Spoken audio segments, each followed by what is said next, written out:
My guest today is Peder Tellefsdal. Peder is a former political advisor who is now a senior partner at a Norwegian PR agency. As an author, speaker, and consultant on clear communication, Peder helps brands connect with their audiences by telling better stories. His TEDx talk about his story of repentance and discovering grace has been viewed by more than 1.7 million people and counting. Now he's on a mission to help Christian organizations make the church relevant to modern audiences through better message clarity, storytelling, and marketing. Now, I need to be honest here. I'm a heathen. So when I was doing my research for this episode, all this talk about Jesus and the church was making me a little uncomfortable. But then I found one quote in Peder's new book that changed everything for me, because that quote was from me. Now, anyone who considers me an expert enough to put me in their book is someone I just can't fight too much with. Ladies and gentlemen, Peder Tellefsdal. Peder, welcome to the show. Thanks a lot. Yeah, sure. I was quoting you, man, in my book, my upcoming book. Although I must say, and this might be something that would be very annoying for you because I remember how it is when you're just about done with a book. I think you might have slightly misquoted me. Really? Just because I don't think I ever use the word merely. Because the quote in the book is a story is a real life example that makes a point, which is usually how I say that. Now, it's not beyond the realm of possibility that I would have actually said a story is merely a real life example that makes a point. Yeah. But it doesn't sound much like me, so who knows? Yeah, I get your point, but still, I think I highlight your wisdom there as a really crucial one for all the storytellers out there. So I think still, even though I will be slightly paraphrasing you, I still think it's a good point. That is fair. I think you're allowed to paraphrase me and change what I'm saying. That is okay. So as we were just talking about before I record, how I occasionally do things to be provocative when I'm on social media or whatever. And I consider having a go at you, having a needled start to this podcast by saying how you often refer to the Bible and Jesus' story in particular as the greatest story ever told. Yeah. And asking if maybe we shouldn't refer to that as the greatest fiction story ever told. And then I realized that although there is something I want to talk to you about, I actually don't care that much for the purposes of this conversation. And I don't think that's the most interesting thing. If the story of Jesus and a lot of the stuff that's in the Bible, if it is historically accurate or true, or not, but I am interested in what changes if it is or if it isn't. Because there's one line in your book, which is not from you, it's from one of the interviews you mentioned, which says, if the story of Jesus is true, it's a disaster when people don't know it or don't care to know. But my first question is, why does it have to be true? Or why does it have to be true completely, right? Because there's some magical elements in there that I think is the bits that most people struggle with. The turning water into wine and resurrection, and all this stuff. Sure.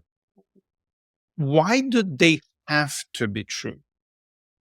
Yeah, well, because to go straight to the core message, the resurrection of Jesus Christ.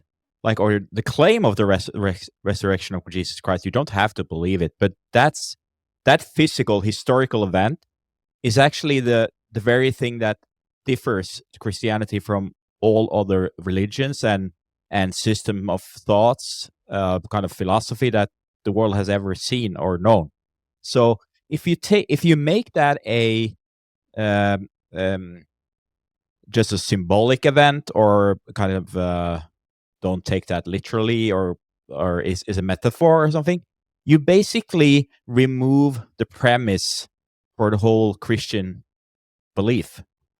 So that's why I really make an argument in my book if you are vague and unclear and tell vague stories about the factual historical events surrounding the life death and resurrection of Jesus Christ, then you're really on a bad communication path, because you're removing yourself from the very premise and core message of Christianity that you base everything on. So Jesus actually is a very it's a very radical claim that Jesus gave, and that like he presented himself as true God and true human being, like combined. So he was a madman, I mean, seriously, nutcase, or if it is true, it changes everything. And I happen to believe the last thing, and I think the church is not too convincing in their communication about that very fact to a modern audience today. So that's the basis of my engagement, because I was actually transformed personally from this story myself a few years ago. So I entered the story myself, and that's why I was so eager to tell the story to other people. I think that's an interesting position, and what I don't want to do is get into a theological discussion, because I don't think that's really I don't think that's really the point. That I'm not clearly qualified to have that discussion. I'm not sure if you are. Me neither. I don't know who is qualified to have this discussion. No theology discussion, but basically, sorry. I think it is an interesting way of looking at things when it comes to messaging and storytelling. Because take, for example, Buddhism, right, which is a religion I have sympathy for. Mm-hmm. And one of the things that I always liked is, I don't know, because I grew up in Brazil, my family was Catholic, and there's a lot of stuff about it that I disliked, including my aunt always licking her thumb and doing the cross on my forehead. Like, she still tries it, and I hate it to this day. And there was a lot of stuff that to me as a kid just felt silly and very hard to buy into. And then I remember when I came across Buddhism, one of the things that they say, one of the main messages is like, you don't need to believe any of the stuff we're saying, because most of the things we are talking about are things that you can test for yourself. That this is a way to live, and if it works for you and brings you, less suffering, which is essentially the core message of Buddhism, then that's fine, that it works for you. And that's the only thing you really need to believe in. And I think it's interesting because arguably, when it comes to messaging, there is so much good stuff that was radical in his time, and now is considered how most illuminated people try to live. But your argument is, no, you can't just use that. You can't use the love each other and we are all the same and all the stuff that arguably started with Jesus. You have to have an element there that can only be taken on faith, because you can technically prove it. You might be able to in a way, prove it historically, but you can, we're not going to see anybody resurrected in day now to make sure that can happen. No. So I find it interesting that is the position you would take. But I mean, it's like, well, you don't have to take my word for, like, there is actually a need today, because like the many of the values we base the liberal democracy on, that is really kind of in a dangerous position in the States now, for sure, but also in parts of Europe, right? So like the inviolable human rights, the like equality of gender, everything, like things we take for granted, that is actually under pressure in large parts of the world. And Tom Holland and lots of other like historians that I have made arguments like, okay, to a certain extent we can remove ourselves from the sources of those values, but at some point when we don't longer remember where we got those values from, what was the base of that values, then we're in great danger. And I believe to some extent we are, in some parts of the Western world, we are at that point now, that we have to actually try to get back to the roots and try to recall, okay, where did those ideas actually come from? And in my opinion, Jesus Christ was the most prominent spokesperson for some of the values we actually hold the most dear, and that we base our liberal democracies on. So even though if you kind of don't give a S about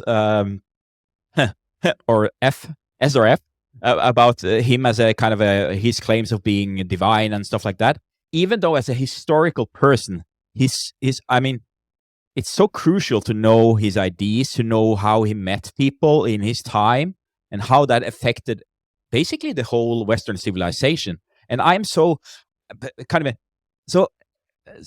I'm not a missionary. I'm a PR guy. I'm a marketing guy. So I just happen to be transformed by this story. I think to me it's the greatest story ever told.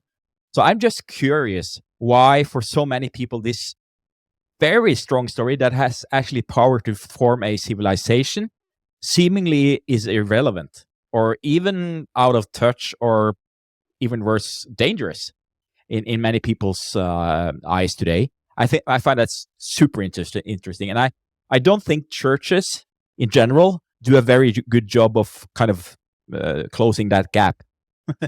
So Yeah, so my take on that is that perhaps the problem is that although the core message of that story is a very powerful one, is one that still resonates. It's one that a lot of people, it's a story a lot of people would like to be a part of.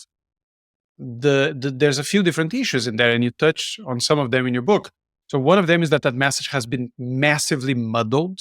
So instead of whenever you interact with someone who's representing that particular faith, it's not, we are all the same, we all need to love each other and that sort of thing. That is not the message that comes through. There's lots of other messages that come through, and a lot of those messages are very negative. So, so that's problem number one. Messaging is lacking. That message lacks clarity. yes. The other thing is that there's a lot of context or baggage that comes with the message that for a lot of people is difficult to separate from. Like you might actually love the message. You might actually think that the Bible itself is a super interesting text. There's lots of wisdom in it, but you just don't like organized religion. Doesn't need to be even Christianity. It just be like organized religion. And because to a lot of people, you can't separate one thing from the other, then the message becomes either even harder to accept or consider, or they just don't get it, right? Just because there's too much noise, and the signal, which arguably would be the most compelling thing, is just not there, right? It's just drowned out. So that's without getting into the specifics about why people might dislike the Christianity as a particular religion. I think with any religion that's the case, right? And it's one thing that I don't think this is intentional. And I know that Buddhists complain about this, but like what the mindfulness movement did to a lot of stuff that was considered to be Buddhist wisdom was that they got what they believed was the core message. They ignored everything else, and they said, here's some ideas and here's some practices that will improve your life. And let's just ignore all this other stuff about karma and resurrection and all this stuff. Yeah. Which a lot of Buddhists don't like. A lot of Buddhists think this is like Buddhist light that's not what it's, there's more to it than that. But unarguably, to a lot of people, that has worked. Like they caught onto the message, and a lot of them end up getting more interested in the other stuff after. Yeah.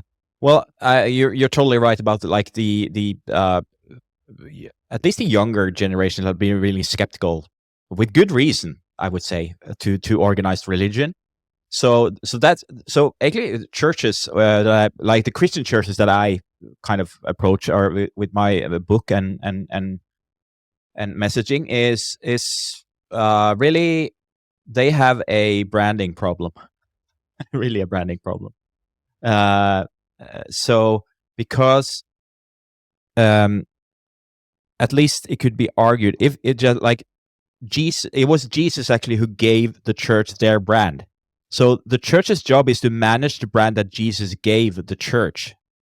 And I argue that the brand the church got from Jesus was to be a force for good in the world, like a force of radical love and grace in a world that desperately needs just that.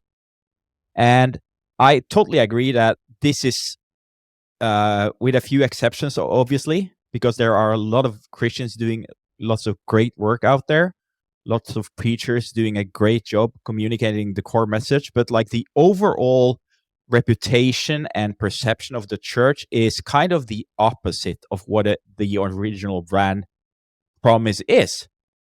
So there is a huge branding problem facing the church today. And so that's why what I, as a marketing guy, that makes me curious, and I really, but I truly believe that it's something you can do something with. Having a communication branding problem is actually, as long as you have a good message in the first place, that's actually good news because there's something you can do about it. If you have a shit message in the kind of as a basis, then you basically have a really big problem. But in my opinion, what we need to do now is radically rediscover the greatest story ever told.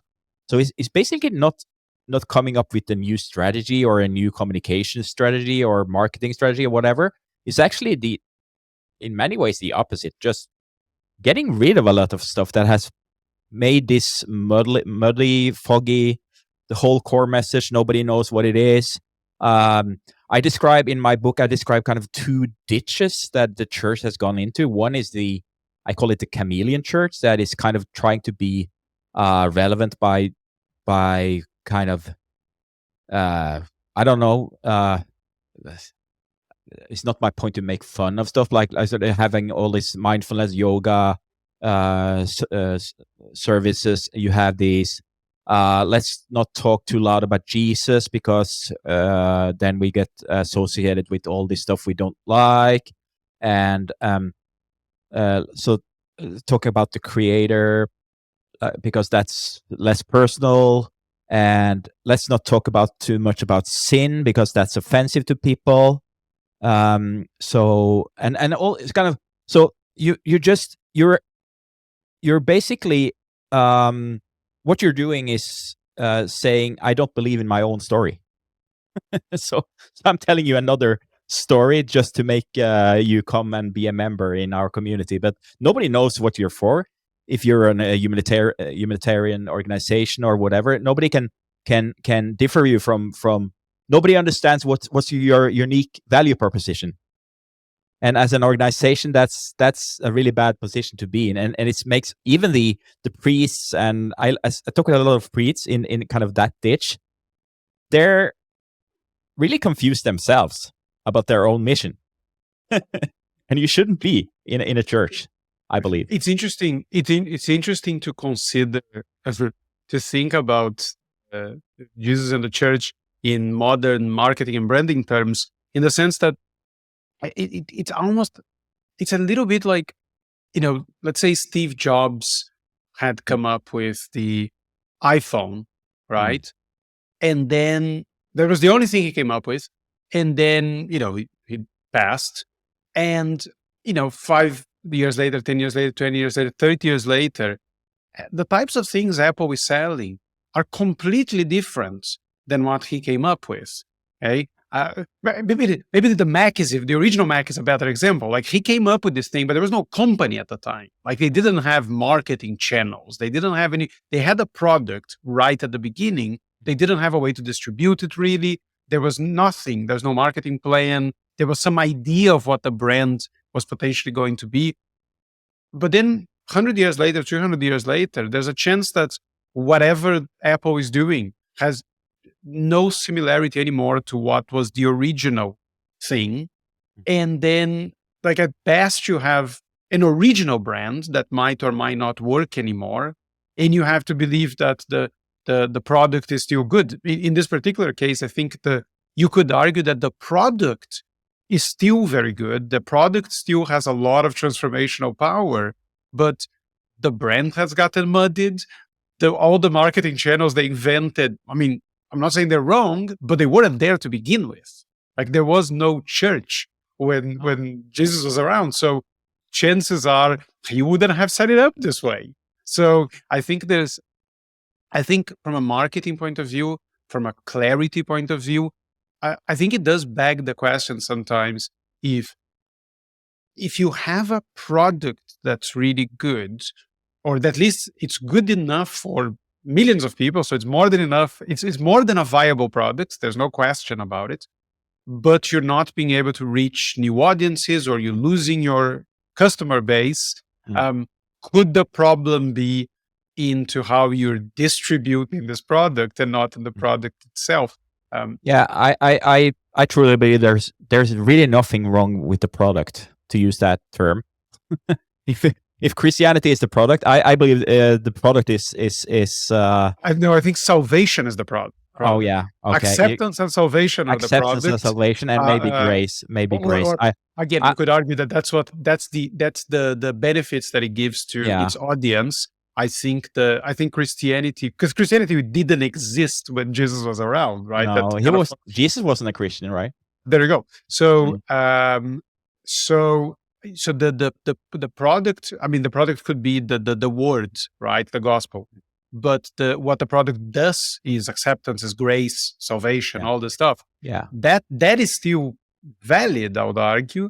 How you deliver that has probably not been done in the way at least it is not the way that works now the way it has once worked. So it's a message. The whole point about when I speak with marketing people about Christianity, because I've been discussing this topic with Christian leaders, obviously, and interviewing people in the work of my book. But I've also been kind of discussing this with marketers and branding people and stuff like that. And there was there is a guy called Dwight Jewson in the States that is a branding. He's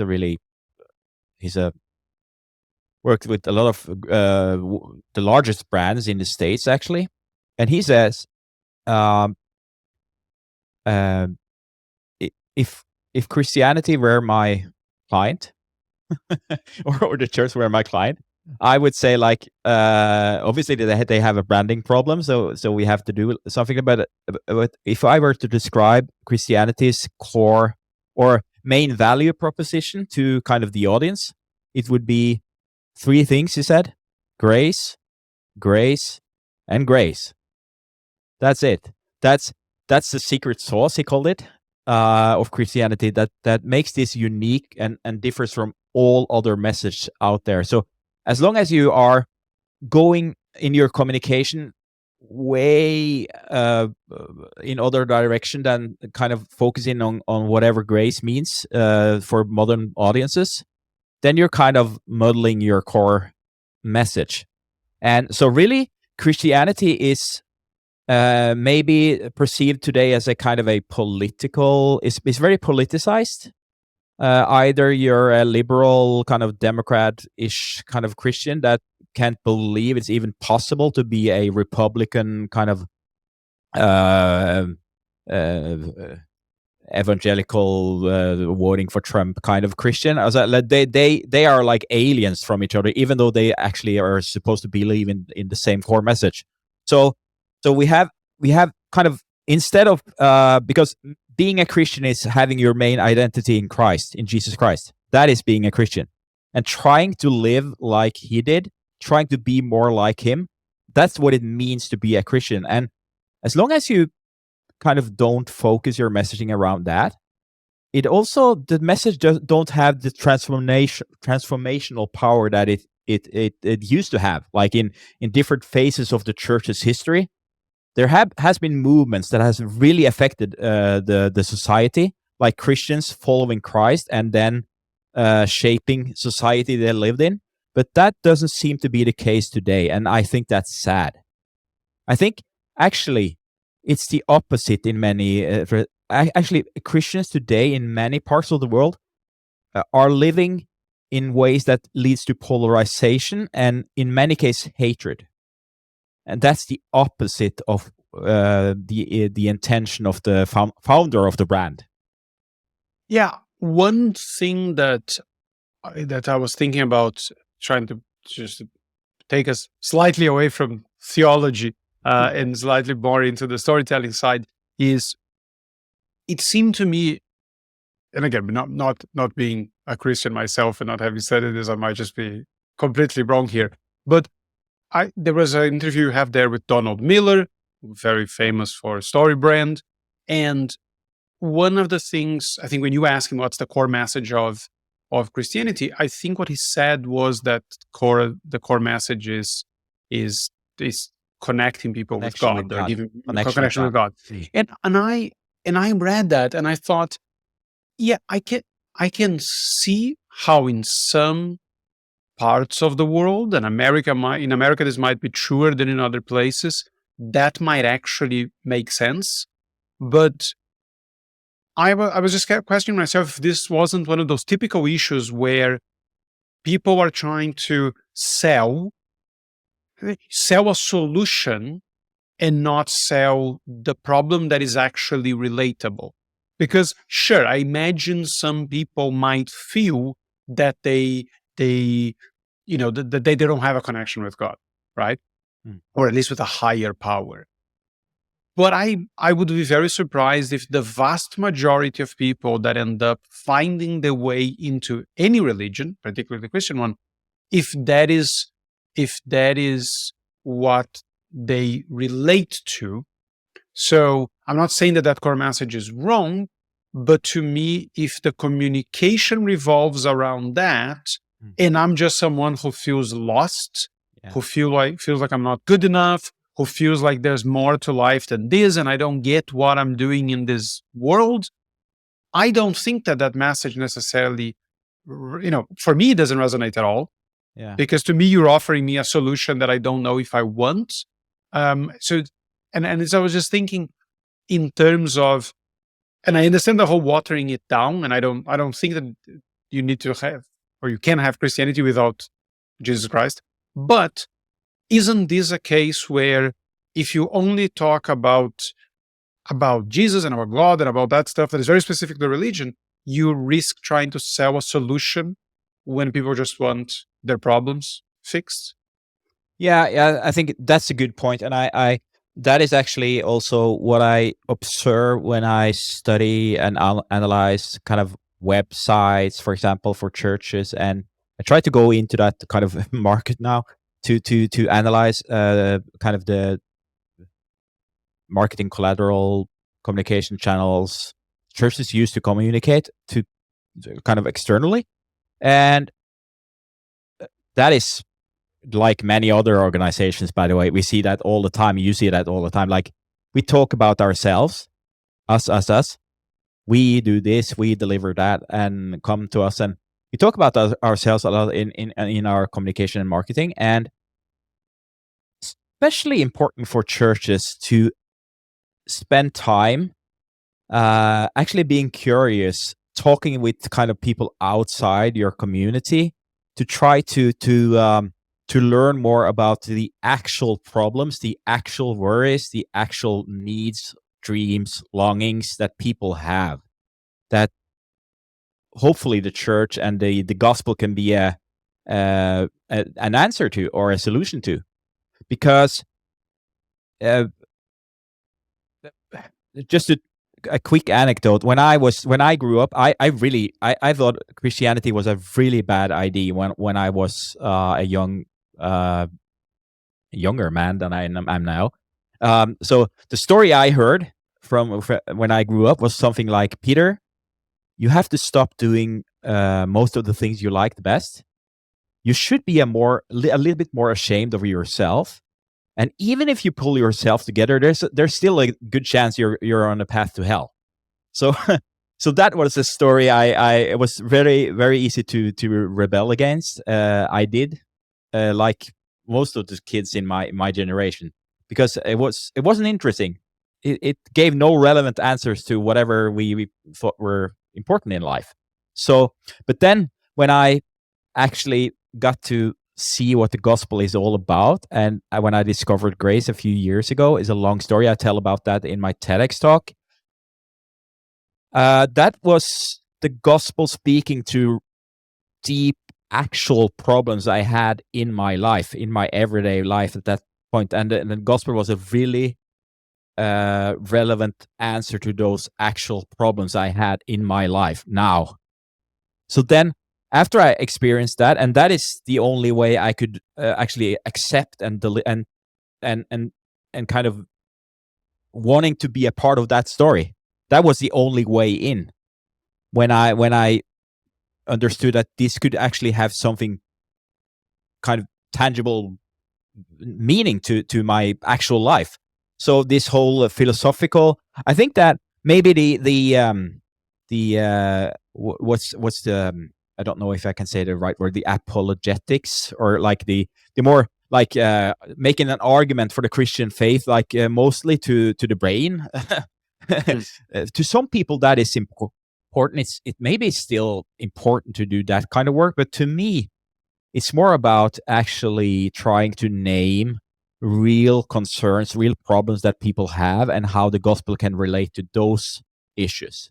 Because if I can't do that, I don't think I can communicate the core message of the gospel to a modern audience. So the church needs to be curious, to do some more work, to try to name and actually put some good words and descriptions to actual problems of people outside there. It's so easy to be in our own bubble, and probably that's even more so with social media now, because churches also go into their echo chambers and digital tribes and stuff like that. So Yeah, this is what to me, this is kind of a slightly circular argument, but I find that the biggest, apart from disliking organized religion and all of this stuff, what a lot of religions seem to have as a messaging problem is, to me, a lack of relatability.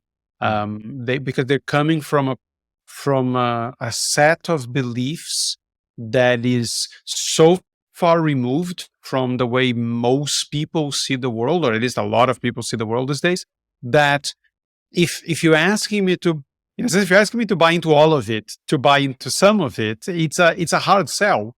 And this is why to me, I get how it's a part of the message that we can't completely and shouldn't eliminate. But in my mind, again, I would be the worst person in the world to try and fix this problem.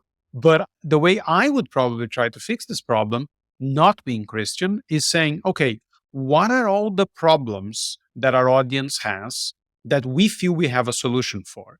So let's talk to them about the problems they have, and let slowly lead them to our solution. But we wouldn't lead with the solution. And again, in the church, people know what the solution is, right? Nobody's going to be fooled that, or they shouldn't be fooled that, again, that you can just do all of the stuff that the church is trying to do without any faith whatsoever. I know that is the case with like some strains of Judaism, where they're like, well, I don't really care if you don't. It's more about the traditions and about the practices and about all this stuff. Christianity is not like that, and I don't think anyone is under any impression that they are.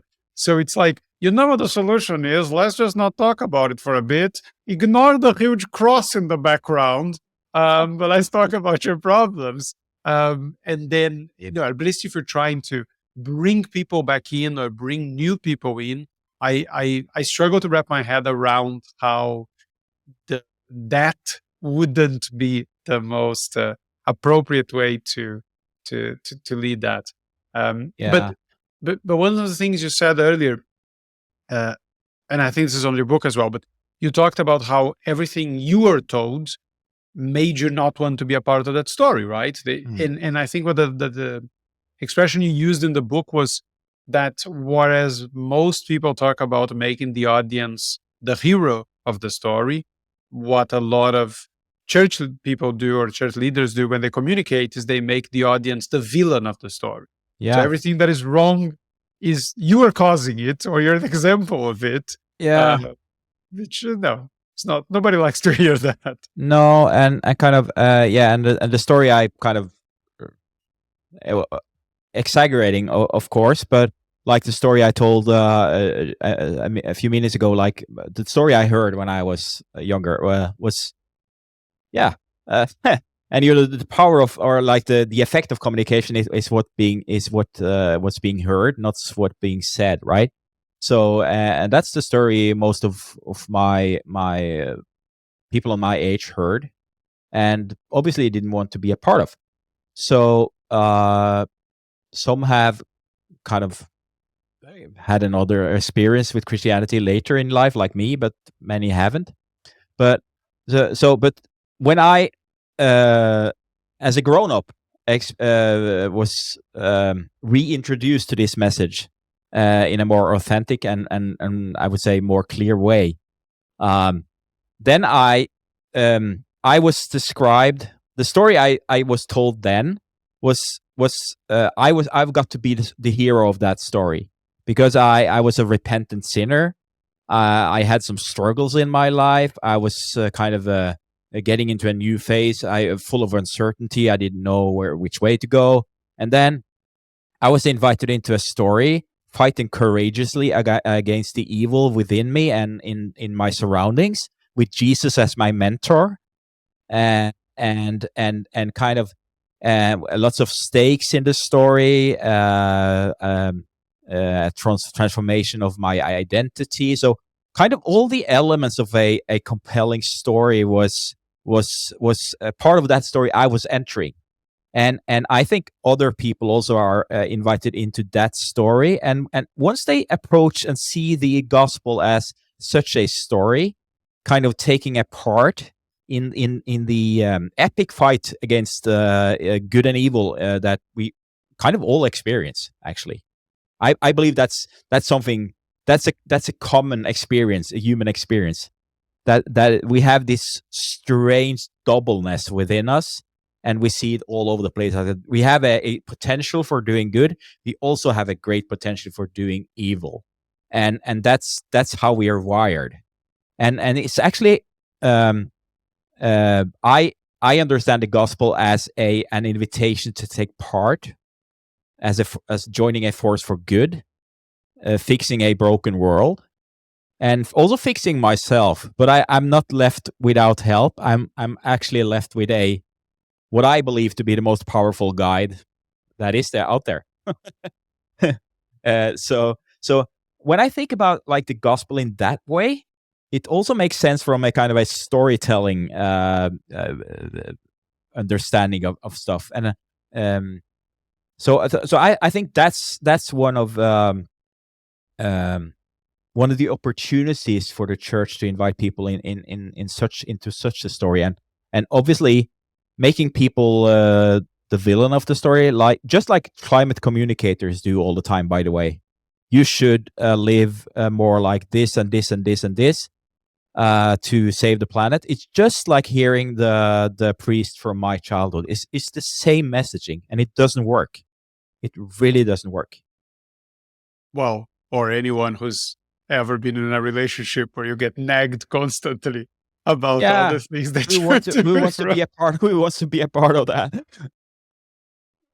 Well, considering how many people get married and stay in unhappy marriages, plenty of people want to be part of it, or can't be bothered doing anything to change it. So one thing that and I'm trying to see what's the lesson or the takeaway for non-religious stories. But one thing that I think becomes an issue with Christianity in particular is how, to my mind, the more you base the argument on how true it is, knowing how many different things you're trying to say are true that might somehow strain credulity, the biggest chance that to people who are slightly more I'm not going to say rational, but they are more, guided by they're looking for the hole in the argument as a way out of actually dealing with the emotional content of it. Any message that has been around for thousands of years will run into that problem. So I think that even if we put aside things like resurrection or any of the more magical things, even the more basic stuff can be put to the challenge, just because, I don't think it takes much to know that as a document, the Bible is very inconsistent because of how it was put together. So yeah, parts of it might be easier to prove historically, but then you go, oh, but this is the Bible. Yes, but there's parts of there that we know are not true. And from my not heathen point of view, I'm like, can we just yeah, sure, it's full of problems. Like no one is crazy to say that the whole thing is exactly as it says there, but can we focus on the important stuff, please? And I think that's true with any messaging, right? I think the more claims you make, the harder it is to maybe back them up. Whereas if you focus on the one thing that has emotional resonance, then it's always going to be true for the people it has emotional resonance too, right? Yeah. If you feel grace or salvation, you feel it. Like, what can I say about that? That's not an argument I can have with you. So that's part of I think the challenge with messages that have all this cultural and historical baggage as well is it's difficult for you to say, can we just focus on the important stuff? Yeah. So I see what I get you. I mean, the whole Bible is, as I mean, 66 different books. Like, it's a whole library, like written in different periods of time or over a huge span of time, and so. But I'm not one of those Christians who claim to like having an explanation for every existential question that all human beings have had for ages. That would be massively I don't know. I don't know what it would be. Pretentious. Yeah. I think, overconfident. Yeah, sure. So that's, I mean, and I don't need to, but also on the flip side though, it's if you have a philosophy evening or whatever and sit and try to make arguments for kind of huge difficult questions like the problem of evil and stuff like that, is there only one true religion, all those kinds of huge questions, you would still have you have to remember that you're not there. It's not an argument against like a set of a Christian belief set, so you have to make an argument for that versus rationality, because it's actually it is an argument against between a Christian framework and understanding of the world, and which is a set of beliefs, and versus another set of beliefs, not provable, not scientifically provable sets of beliefs. So that is actually, for me, that's a crucial kind of premise for such debates.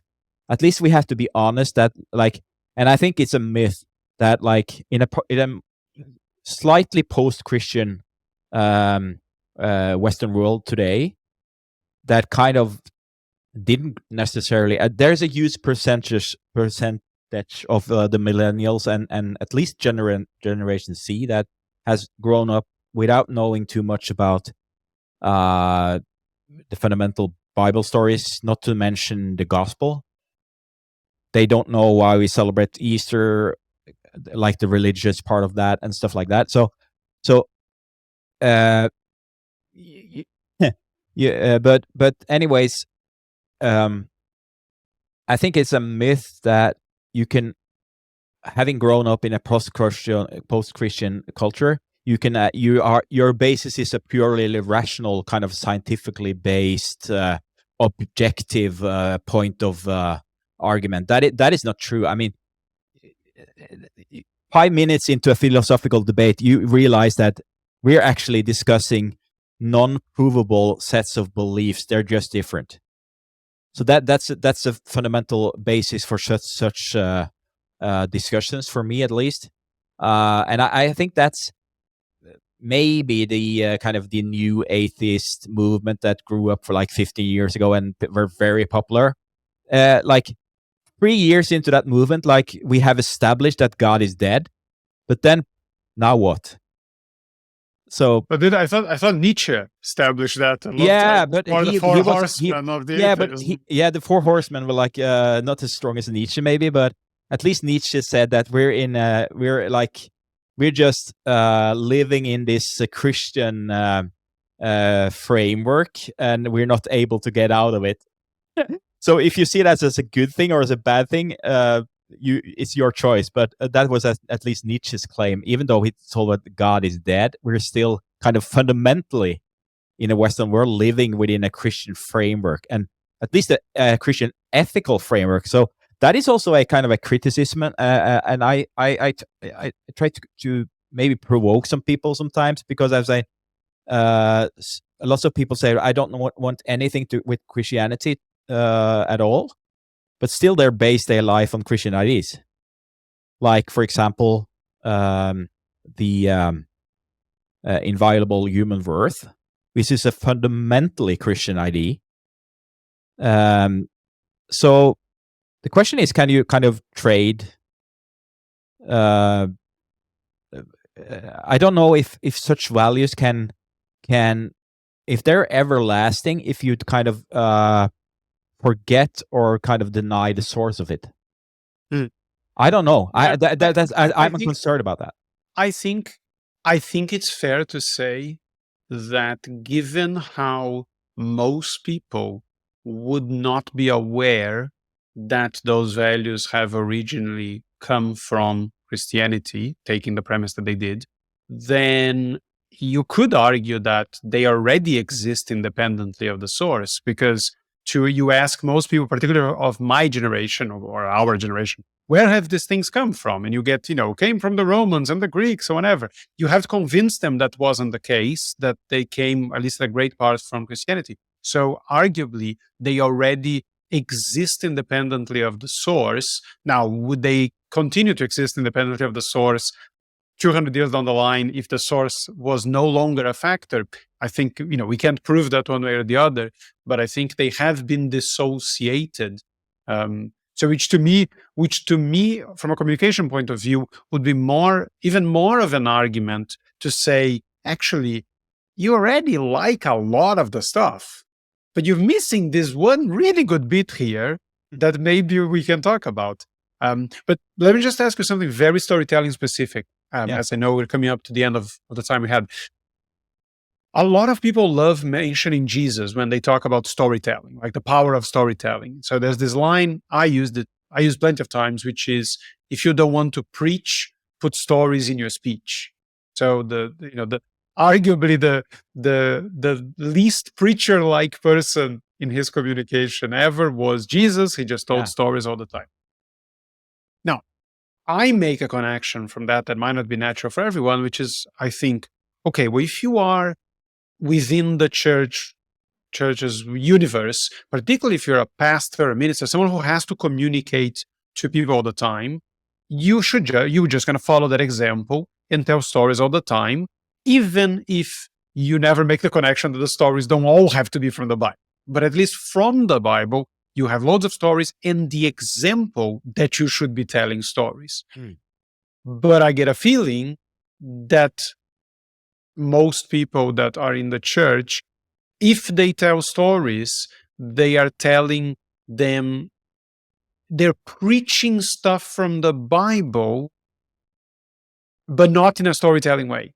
They might be referring to things, they might occasionally be sharing them, but I wouldn't think, based on how a lot of church people communicate, that I can see outside of it, that they haven't realized how much their founder bought into storytelling, and they're not following those lessons. Am I guessing that? wrong? No, I'll give you to at least to a certain extent right in what you're saying. I believe first I agree that Jesus was an excellent storyteller. I mean, he he was really convincing in the way he met people, and it was very like the example he used was so.